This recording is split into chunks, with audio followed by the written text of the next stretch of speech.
Hey, what's up guys, Solomon here and welcome back to another video. Today we are taking two Samsung flagship from two different eras, the Galaxy S9 Plus from 2018 and the Galaxy S21 Ultra from 2021, and putting them head to head here in 2025.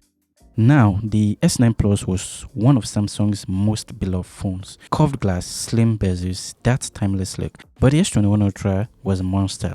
The 108 megapixel camera, 120Hz display, and the design that made every other phone look basic. So the question is, how do they hold up years later, and can the S9 Plus still be your daily driver in 2025? Let's find out.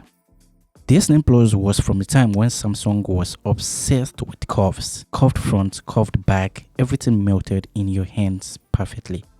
It had Gorilla Glass 5 with a metal frame and that premium glossy finish that made it feel jewelry.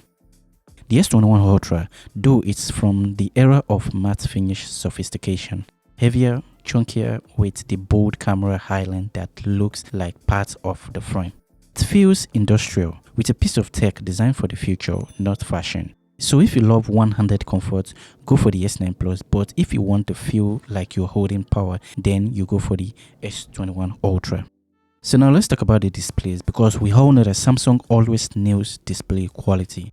The S9 Plus packs a 6.2-inch Quad HD Plus Super AMOLED panel with a 60Hz refresh rate, and it still looks amazing even today. Deep black, sharp detail and punchy colors. But the S21 Ultra steps up with a 6.8-inch Dynamic AMOLED 2X Quad HD Plus and a 120Hz LTPO refresh rate. This means you are getting smoother scrolling, better brightness outdoors, and power efficiency thanks to adaptive refresh. Even 4 years later, the S21 Ultra display still feels flagship. It's smoother, brighter, and more immersive. If you ever switch back to the 60Hz after using the 120Hz, you feel it instantly. It's like going back from the Tesla autopilot back to the 2005 Corolla. Here's where the age gap really shows. The S9 Plus runs on the Snapdragon 845 or Exynos 9810 with 6GB of RAM. It was powerful back then, but in 2025 it starts to feel aged. Launching apps take longer compared to the S21 Ultra. RAM management can be aggressive and the battery throttling kicks in faster when gaming. The S21 Ultra, on the other hand, uses the Snapdragon 888 or the Exynos 2100 and up to 16GB of RAM.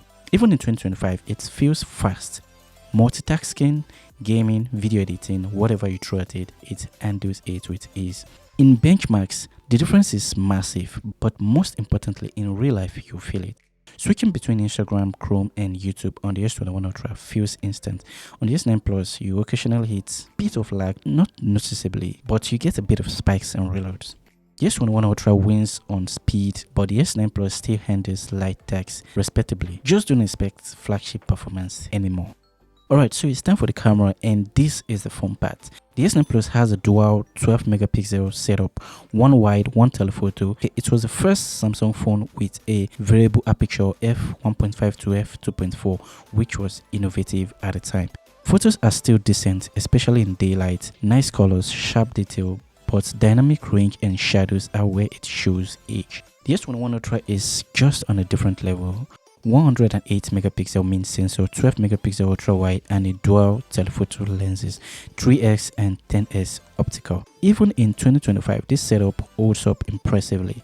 The details, the sharpness, and zoom range are still fantastic. And the front camera, the S9 Plus 8 megapixel shooter still gives okay selfies, but the S21 Ultra's 40 megapixel is crisp and color accurate.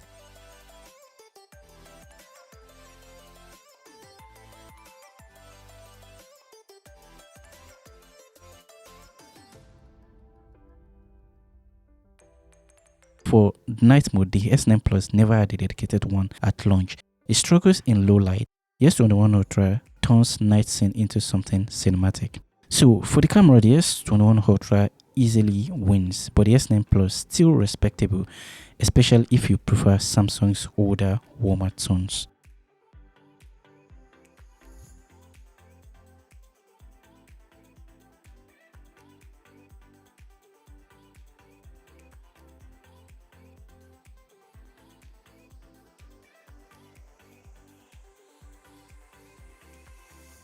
The S9 Plus launched with a 3500 milliamp hour battery, which in 2018 was solid, but in 2025 most units have degraded significantly. You would probably struggle to make it through a day.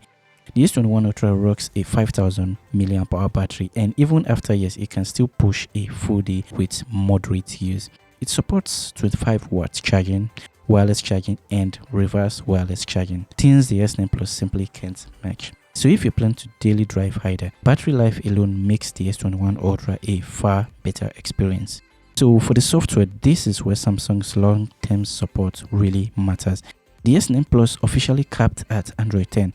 This means no more updates, no new security patches, and some modern apps are starting to slow down or lose support.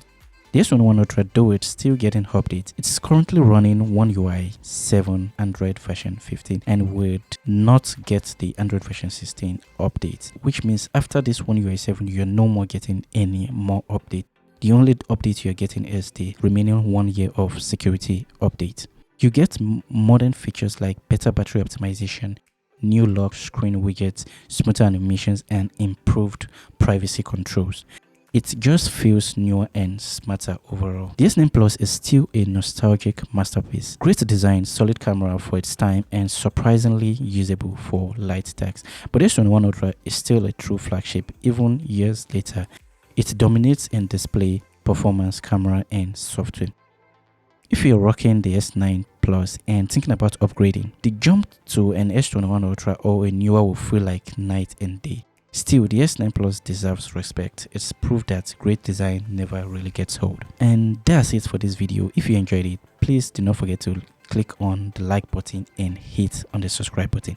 And let me know in the comments which old flagship you do think still holds up in 2025. Thanks for watching. Catch you in the next one. Bye.